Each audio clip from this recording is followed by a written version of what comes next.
好，我录了。 Let's get the lines. The baby's life is on the line.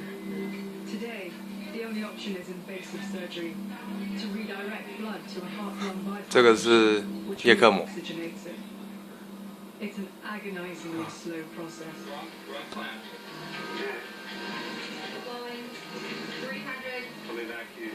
Okay. All right. How can you send me what clothes you have? The team's just finished on this patient, and I want to find out what was going on, why it took so long, and what they were trying to do in order to save the baby's life. I think we're okay with that right now. That machine is taking over the function of the heart and the lungs until the baby recovers. So the blue blood, the blood without oxygen, will go out to the machine. It'll pick up oxygen, and then it'll be pumped back into the body through the artery. What were your main concerns if the child wasn't getting oxygen? All of the different organ systems are deprived of oxygen and their cells start to die.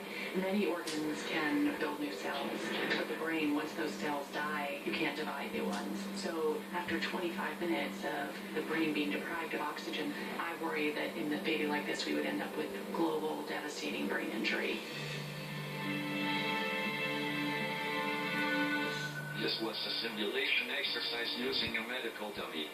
Had it been a real emergency, the consequences could have been tragic. 7 years ago, a 9-month-old baby girl suffered irreversible brain damage caused by oxygen deprivation here at the Boston Children's Hospital. After just a few days, she died.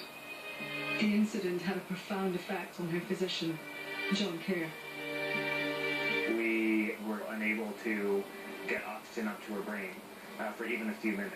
And that's a real gap that I've seen over and over and over again. And so I thought to create an injectable form of oxygen by which we could quickly raise the oxygen level in the bloodstream just using an intravenous injection. In theory, with a simple jab in the arm, oxygen could be introduced into the body directly, bypassing the lungs and taking effect in just seconds. It's not as simple as just injecting oxygen into the blood, because that would be dangerous. That's right. If you injected even a small amount of gas into the bloodstream, as soon as it got to the lungs, it would cause a blockage. How do you get around that problem?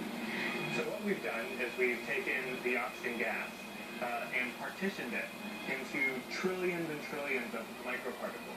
Each particle is coated with a tiny membrane so that the gas stays small enough to pass through the bloodstream without causing a blockage. You can feel this syringe, it's actually quite light compared to what you would imagine it would be. This syringe is filled with the particles containing oxygen gas. That's right. How big are they? So they're about 2 to 5 microns in diameter, about the size of a red blood cell. The ultrafine membrane coating the tiny bubbles of pure oxygen gas are made of fat molecules. When they're injected, the membranes dissolve, allowing oxygen to transfer directly to red blood cells.